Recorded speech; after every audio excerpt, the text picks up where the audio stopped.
के उस बिंदु पथ को व्रत कहते हैं। किसी भी बिंदु के उस बिंदु पथ को व्रत कहते हैं। सुनिश्चित बिंदु के परितः जिसको प्राप्त करते हैं। सुनिश्चित बिंदु के परितः जिसको प्राप्त करते हैं। अचल दूरी सुनिश्चित बिंदु से उस बिंदु की होती। अचल दूरी सुनिश्चित बिंदु से उस बिंदु की रहती। गति करते हुए पथ पर जिसको प्राप्त करते हैं। गति करते हुए पथ पर जिसको प्राप्त करते हैं। समझ लीजिए, हमने आपको line segment, angle, quadrilateral, triangle, इन सभी के बारे में बता दिया है। अब सर्किल के बारे में समझो अच्छे से, शुरुआत से ही बढ़िया समझो, तभी आगे कठिन समझ पाओगे। किसी भी बिंदु के उस बिंदु पथ को व्रत कहते हैं। किसी भी बिंदु के उस बिंदु पथ को व्रत कहते हैं। अब बिंदु शब्द हमने लिखा है हिंदी में। वैसे तो बिंदु हमने खूब बताया है, लेकिन फिर भी एक बार पूछ लेते हैं, बताना सौरभ सिंह। पॉइंट, ठीक। अब हिंदी और अंग्रेजी दोनों में बात को समझा करो, तभी अच्छे से समझ में आएगा। ना तो अकेली अंग्रेजी से बात समझ में आएगी, क्योंकि हमारे देश में अब मिली जुली भाषा बोली जाती है। कुछ वर्ड इंग्लिश के, कुछ हिंदी के मिला जुला के लोग बोलते हैं। तो सब आना चाहिए, हिंदी भी आनी चाहिए, अंग्रेजी भी आनी चाहिए। तो बिंदु का मतलब है पॉइंट, यानी हम किसी पॉइंट के, पथ माने होता है रास्ता, पैर। हम किसी भी पॉइंट के रास्ते को सर्किल कहते हैं। वृत्त का मतलब होता है सर्किल, यानी सर्किल एक बिंदु का रास्ता है, पॉइंट का रास्ता है। कैसे पॉइंट का रास्ता है? सुनिश्चित बिंदु के परितः जिसको प्राप्त करते हैं। सुनिश्चित बिंदु के परितः जिसको प्राप्त करते हैं। यानी सर्किल एक ऐसे पॉइंट के द्वारा बनाया हुआ रास्ता है जो किसी फिक्स, सुनिश्चित का मतलब स्थिर, फिक्स, रुका हुआ, जो एक रुके हुए बिंदु के चारों ओर घूमता रहता है। जिस रास्ते पर एक बिंदु घूमता है और एक फिक्स पॉइंट के चारों ओर एक बिंदु स्थिर है और उसके चारों ओर एक रास्ता बना हुआ है जिस पर एक पॉइंट घूमता रहता है, उस रास्ते को ही हम सर्किल कहते हैं। समझ गए सर्किल या नहीं? Yes sir. हाँ। अचल दूरी सुनिश्चित बिंदु से उस बिंदु की रहती। अचल दूरी सुनिश्चित बिंदु से उस बिंदु की रहती। गति करते हुए पथ पर जिसको प्राप्त करते हैं। गति करते हुए पथ पर जिसको प्राप्त करते हैं। दो पॉइंट, एक पॉइंट मोशन में और एक पॉइंट रेस्ट में, ठीक। जो मोशन में पॉइंट है वो रेस्ट वाले पॉइंट के चारों ओर जिस रास्ते पर घूमता है वही रास्ता सर्किल होता है। खासियत ये है कि उस रेस्ट वाले पॉइंट से मोशन वाले पॉइंट की डिस्टेंस हर जगह पे सेम रहेगी, कम ज्यादा नहीं होगी। और तो वो कैसे घूमेगा? तो वो हमेशा झुकता हुआ घूमेगा, ऐसे ही तो घूमेगा। Yes sir. हाँ, क्योंकि सीधा नहीं घूमेगा, सीधा घूमेगा तो डिस्टेंस कम ज्यादा हो जाएगी या नहीं हो जाएगी? यानी रेस्ट वाले पॉइंट से मोशन वाले पॉइंट की डिस्टेंस हर जगह समान रहे, उस रास्ते को हम सर्किल कहते हैं। समझ गए? अब तो सर्किल ऐसे बना हुआ तो सर्किल जानते हो, लेकिन उसकी डेफिनेशन नहीं जानते। आप तो डेफिनेशन भी जान गए। अच्छा, अब सर्किल में और क्या क्या खास बातें होती हैं ये भी समझ लो।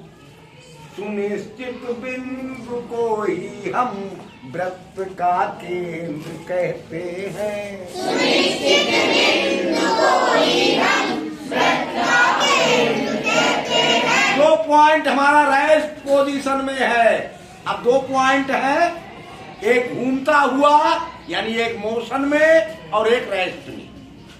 मोशन वाले ने जो रास्ता बनाया, जिस रास्ते पर घूम रहा है, वो तो हो गया सर्किल, और जो रेस्ट में है वो हो गया सर्किल का केंद्र।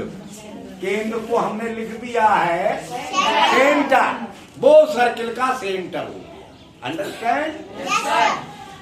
केंद्र से बिंदु पथ तक की दूरी त्रिज्या कहते हैं। केंद्र से बिंदु पथ तक की दूरी त्रिज्या कहते हैं। अब इस सेंटर से जो रास्ता है मोशन वाले पॉइंट का, जिस रास्ते पर मोशन करने वाला पॉइंट घूमता है, वो डिस्टेंस को हम त्रिज्या कहते हैं।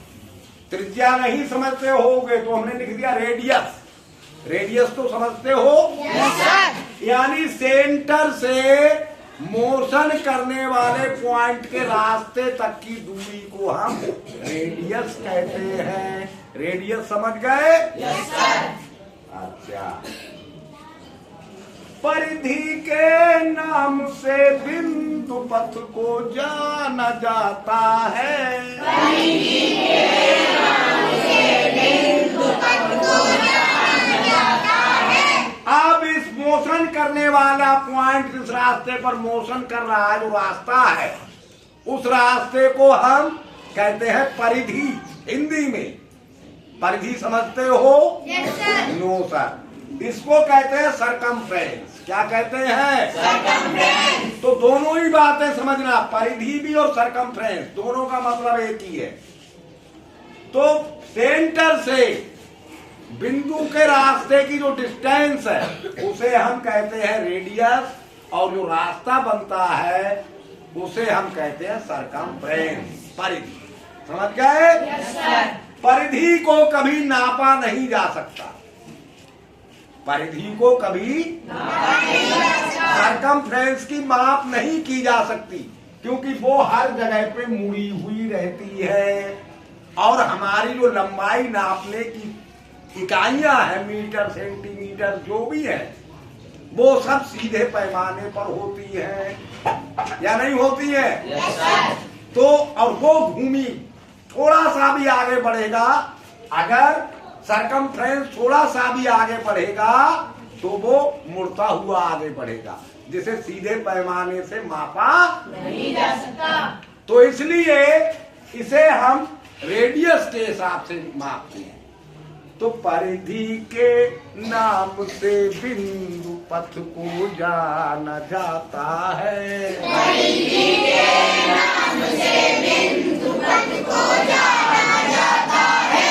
यानी रास्ता जो बिंदु का है, पॉइंट का है, उसे हम सरकमफ्रेंस के नाम से जानते हैं और माप नहीं सकते, इसलिए हम पाई त्रिज्या का दुगुना जिसको प्राप्त करते हैं। पाई त्रिज्या का दुगुना जिसको प्राप्त करते हैं। पाई ये मानी हुई वैल्यू है, फिक्स, नाप नहीं की जा सकती, लेकिन ये पाई जिसकी वैल्यू निकटतम वैल्यू है, फिक्स वैल्यू नहीं है पाई की, कुछ भी निकटतम वैल्यू है, नियरेस्ट 22/10 या 3.14, ये इसकी नियरेस्ट वैल्यू है। वैसे तो इसकी फिक्स माप होती नहीं है। रेडियस और पाई और 2 इनकी मल्टीप्लाई करने पर हमें सरकमफ्रेंस की लंबाई पता चल जाती है, सरकमफ्रेंस पता चल जाता है। 2 की, पाई की और रेडियस की मल्टीप्लाई करने पर। अंडरस्टैंड? Yes sir. किसी भी बिंदु के उस बिंदु पथ को वृत्त कहते हैं। किसी भी बिंदु के उस बिंदु पथ को वृत्त कहते हैं। सुनिश्चित बिंदु के परितः जिसको प्राप्त करते हैं। सुनिश्चित बिंदु के परितः जिसको प्राप्त करते हैं। अचल दूरी सुनिश्चित बिंदु से उस बिंदु की होती। अचल दूरी सुनिश्चित बिंदु से उस बिंदु की रहती। गति करते हुए पथ पर जिसको प्राप्त करते हैं। गति करते हुए पथ पर जिसको प्राप्त करते हैं। सुनिश्चित बिंदु को ही हम वृत्त का केंद्र कहते हैं। सुनिश्चित बिंदु को ही हम वृत्त का केंद्र कहते हैं। केंद्र से बिंदु पथ तक की दूरी त्रिज्या कहते हैं। केंद्र से बिंदु पथ तक की दूरी त्रिज्या कहते हैं। परिधि के नाम से बिंदु पथ को जाना जाता है। परिधि के नाम से बिंदु पथ को जाना जाता है। पाई त्रिज्या का दुगुना जिसको प्राप्त करते हैं। पाई त्रिज्या का दुगुना